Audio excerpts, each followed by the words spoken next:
Pemirsa, pertemuan demi pertemuan politik antar partai politik masih terus bergulir. Hari ini Erlangga Hartarto bertemu dengan SBY. Lalu bagaimana memaknai pertemuan dua tokoh politik ini? Apakah membuka kemungkinan Golkar akan bergabung dengan koalisi perubahan atau justru Demokrat yang berpeluang ke wacana koalisi besar? Kita akan membahasnya bersama dengan Direktur Eksekutif Lembaga Survei Indonesia, Jayadi Hanan. Selamat malam, Mas Jayadi. Selamat malam, Vera. Baik, Mas Jayadi, bagaimana nih memaknai pertemuan Erlangga Hartarto dengan SBY malam ini? Ya, secara normatif tentu silaturahmi mereka ya, bertemu untuk masalah-masalah kebangsaan itu penting. Tapi yang ditunggu adalah persoalan dari sisi politik ya, soal koalisi gitu. Nah, yang menarik saya kira adalah Pak Erlangga ini sebetulnya kan sudah ada di KIB, Koalisi Indonesia Bersatu. Ya. Nah, Pak Erlangga atau Golkar ini sebetulnya sudah punya calon presiden, yaitu Erlangga sendiri.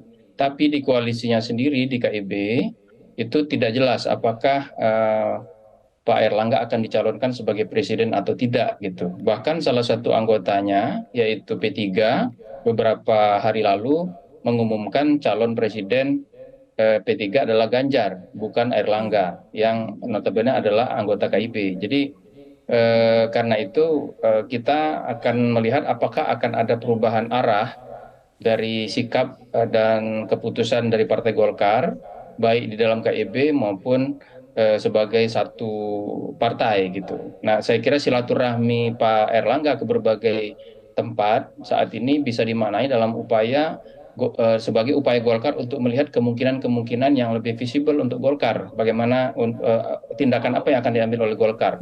Jadi KIB sudah tidak visible lagi bagi Golkar begitu ya, Mas Jayadi? KIB masih visible bagi Golkar kalau tiga-tiganya sepakat bergabung dengan dengan PDIP gitu, ya kan? Tapi Golkar ini kan partai terbesar ketiga atau masuk tiga besar partai pemain besar ya, yaitu PDIP, Golkar dan Gerindra. Nah, Golkar satu-satunya partai besar yang belum punya kejelasan apakah akan maju capres atau tidak. Padahal Golkar punya mandat atau mandatnya itu diberikan kepada Erlangga untuk maju sebagai capres, tapi kejelasannya belum ada walaupun sudah punya koalisi. Jadi ini yang menarik gitu. Saya kira, tapi dimungkinkankah kalau Golkar akan menurunkan keinginannya untuk Erlangga menjadi cawapresnya Ganjar, itu lebih memungkinkan gitu ya, Mas Jayadi? Kalau Erlangga menjadi cawapresnya Ganjar itu mungkin, dan saya kira itu cukup realistis bagi Pak Erlangga karena dari sudut misalnya elektabilitas. Ya. Tapi masalahnya apakah Ganjar Pranowo mau menjadikan Pak Erlangga sebagai cawapres? Kita dengar-dengar beberapa waktu belakangan ada nama lain yang menguat, yaitu Sandi Uno kan gitu, yang belakangan katanya merapat kepada P3. Itu berarti kalau misalnya Erlangga bergabung dengan PDIP, maka Golkar mungkin bukan hanya tidak dapat capres, tapi juga tidak dapat cawapres. Padahal Golkar adalah partai besar gitu. Nah, kita akan lihat langkah-langkah Golkar ke depan ini karena apa yang diputuskan Golkar itu dapat membuat konstelasi koalisinya berubah gitu. Apakah misalnya begini,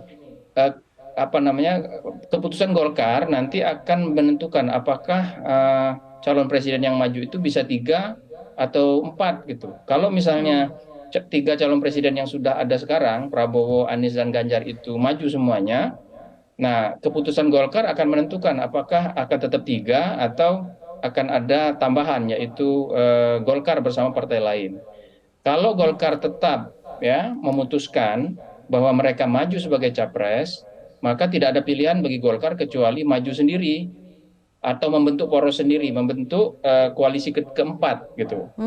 Dan Golkar memerlukan minimal satu partai lagi selain P3 ya. Maksudnya itu kalau P3 sama Golkar saya nggak cukup. Jadi Golkar memerlukan tambahan dari misalnya PAN, entah PKB, entah partai yang lain yang bisa membantu Golkar untuk membentuk koalisi sendiri. Kalau Golkar memutuskan untuk menjadi cawapres, maka kemungkinan Golkar akan bergabung dengan salah satu di antara tiga ini, ya. Ya. Tapi kalau kita dalam konteks pembicaraan sekarang, kalau Golkar menawarkan menjadi cawapresnya Anies Baswedan misalnya, maka itu kan tidak mudah.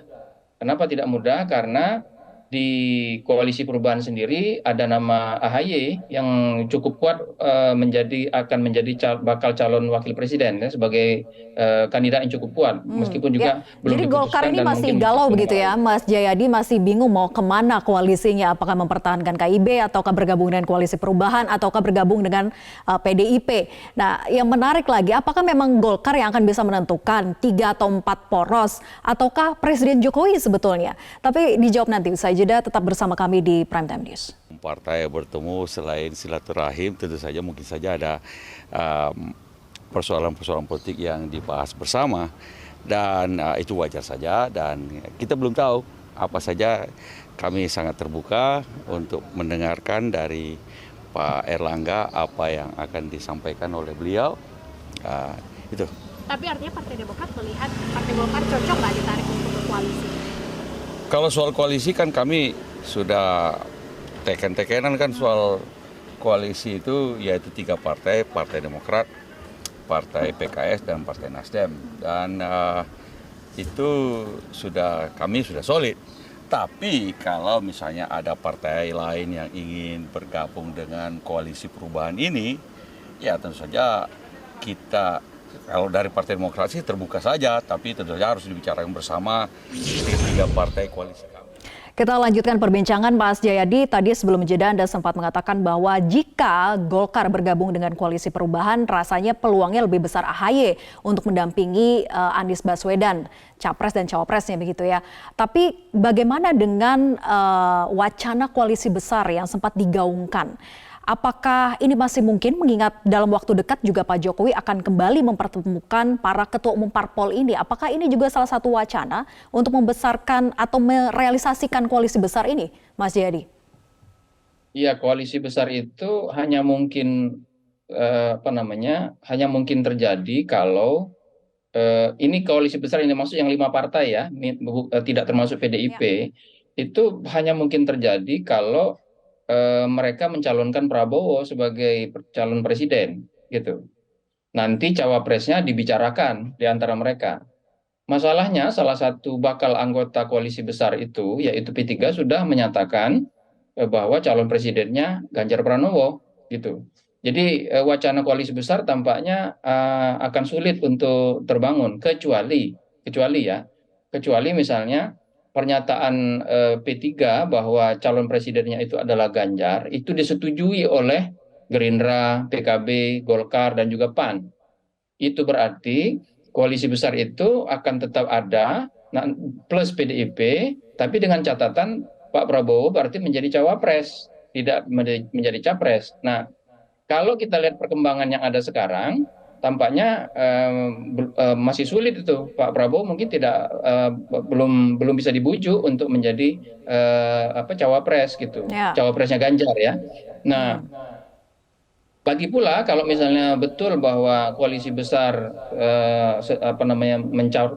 menjadikan Pak Prabowo sebagai cawapresnya Ganjar, apakah partai yang lain setuju gitu? Bagaimana dengan sikap Pak Muhaimin? Bagaimana dengan sikap Pak Erlangga sendiri? Kemudian PAN dan seterusnya, karena ada banyak nama bakal cawapres di situ. Jadi wacana koalisi besar itu tampaknya mulai sulit untuk terwujud, ya, meskipun tentu saja tetap saja mungkin, gitu, Vera. Tapi bagaimana kalau koalisi besar direalisasikan untuk mendukung Prabowo sebagai capresnya? Kemudian upaya untuk menarik Demokrat ini yang diupayakan Golkar untuk bertemu dengan SBY malam hari ini, apakah itu mungkin menjadi salah satu hal lobby-lobby politik malam ini? Masih mungkin koalisi besar itu terbentuk, Prabowo-nya dijadikan capres, minus P3 berarti kan, P3 karena sudah mencalonkan Ganjar gitu. Jadi tetapi saya kira itu tidak mudah. Tadi Pak Andi Malarangeng sudah menyatakan bahwa koalisi yang dibentuk sebagai koalisi perubahan itu sudah cukup solid kan, sudah cukup jelas capresnya sudah ada, bakal cawapresnya mungkin sudah ada cuma belum diumumkan gitu. Jadi tidak mudah untuk, kalau misalnya Golkar mengajak Demokrat, itu berarti kan koalisi perubahan bubar itu. Karena kan akan sulit misalnya mengajak semua koalisi perubahan ke koalisi besar, ke koalisinya Pak Airlangga. Sulit kan? Karena itu berarti akan ada dua capres di situ, ada Pak Prabowo, ada ada Anies gitu. Kalau misalnya koalisi besar mengajak Demokrat bergabung, misalnya menawarkan sebagai cawapres kepada Demokrat, bagaimana dengan Golkar? Golkar sendiri kan punya target untuk menjadi capres atau menjadi cawapres gitu. Jadi saya kira pertemuan dengan Pak SBY malam ini antara Golkar dan Demokrat ini lebih bersifat penjajakan kembali gitu. Kemungkinan dan melihat beberapa kemungkinan, terutama langkah-langkah yang akan diambil oleh Golkar ke depan bagaimana gitu. Baik, masih proses penjajakan dan belum terlihat hilalnya begitu ya. Akan kemana sih Golkar Belum. ini koalisinya? Masih agak jauh karena kalau bicara soliditas, menurut saya koalisi perubahan itu kan lebih solid, sudah teken-tekenan kalau istilahnya Pak Andi Marangeng tadi. Koalisi KIB, koalisinya Pak Airlangga sendiri terancam bubar kan, karena P3 sudah lebih dulu mencapreskan Ganjar sebelum mereka bersepakat di KIB gitu. Wacana koalisi besar juga masih wacana, koalisi besar dalam arti KIB dan KKIR masih wacana. Jadi posisi silaturahmi antara Pak Airlangga dengan Demokrat malam ini, menurut saya lebih menunjukkan upaya Golkar untuk melihat sejumlah kemungkinan yang bisa diambil oleh Golkar, karena Golkar itu punya dua opsi utama sekarang. Satu, mencapreskan Pak Airlangga. Kalau itu keputusannya, maka mau tidak mau Pak Airlangga akan membentuk poros sendiri. Nah, mungkin saja Pak Airlangga menawarkan kepada Demokrat untuk bergabung dengan Golkar, AHY menjadi cawapres. Tapi kan tidak mudah seperti saya bilang tadi, karena mereka sudah terikat komitmen gentleman agreement sebagai koalisi perubahan gitu. Bahkan kalau kita lihat secara elektabilitas pun belakangan juga berbagai cawapres. Kalau menjadi cawapres, nah itu juga agak sulit bergabung dengan koalisi perubahan kan gitu. Kalau tadi konfigurasi dimungkinkan Airlangga dan juga AHY, sementara beberapa lembaga survei elektabilitas Airlangga masih rendah begitu ya Mas Jayadi, jika dibandingkan Ridwan Kamil justru yang baru bergabung dengan Golkar. Nah, mungkin tidak Airlangga akan menurunkan ambisinya misalnya untuk memberikan ruang kepada Ridwan Kamil sebagai lobby-lobby politik untuk bergabung dengan koalisi lain? Bisa, itu salah satu pertimbangan. Berarti ada dua kemungkinan ya. Misalnya kalau itu yang mau kita bahas, maka ada dua kemungkinan. Katakanlah Airlangga membawa nama Ridwan Kamil. Ridwan Kamil dibawa bisa sebagai capres, bisa sebagai cawapres. Kalau posisi Airlangga adalah mengajak Demokrat untuk membentuk poros sendiri dan Ridwan Kamil menjadi capres, AHY menjadi cawapres, itu juga potensi. Tetapi selama ini elektabilitas Ridwan Kamil sebagai capres itu kalah dengan Anies, Ganjar dan Prabowo kan. Jadi bagi AHY mungkin lebih tepat, lebih enak bagi dia, lebih memungkinkan untuk menang bergabung dengan Anies sebagai cawapres gitu. Atau sebaliknya, Pak Airlangga menawarkan Ridwan Kamil sebagai cawapresnya Anies gitu kan. Itu berarti ada kemungkinan kalau Anies bergabung dengan Ridwan Kamil sebagai cawapres, itu berarti AHY menjadi hilang peluangnya untuk menjadi cawapres kan gitu. Lagi pula hitung-hitungannya belum tentu cocok, karena Anies itu cukup kuat di Jawa Barat, Ridwan Kamil juga cukup kuat di Jawa Barat. Jadi tidak terlalu saling melengkapi mereka sebagai capres dan cawapres. Lebih melengkapi itu kalau Anies misalnya bersama AHY. Kenapa? Anies kuat di Jawa Barat, kemudian di Banten dan DKI, tapi Anies lemah di Jawa Timur serta Jawa Tengah. Nah, AHY dengan posisi sebagai keluarga Pak SBY ya, yang memiliki basis juga di Jawa Timur, itu mungkin lebih menarik bagi Anies untuk dipasangkan dengan AHY. Jadi sekali lagi kalau melihat kemungkinan-kemungkinan itu, maka silaturahmi atau pertemuan Golkar dengan Pak SBY pada malam ini serta AHY menurut saya belum akan menghasilkan keputusan-keputusan yang konkret gitu. Masih bersifat penjajakan. Kalaupun ada tawaran-tawaran, dugaan saya Pak SBY kembali akan menyampaikan bahwa mekanisme Baik. koalisi perubahan akan mereka akan bicarakan dulu dalam mekanisme koalisi perubahan begitu. Baik, masih penjajakan belum ada yang konkret, bahkan kalau misalnya ada ditawarkan pun harus dikomunikasikan lagi kepada koalisi perubahan begitu ya. Terima kasih Mas Jayadi, kita akan pantau terus bagaimana hasil pertemuan pada malam hari ini.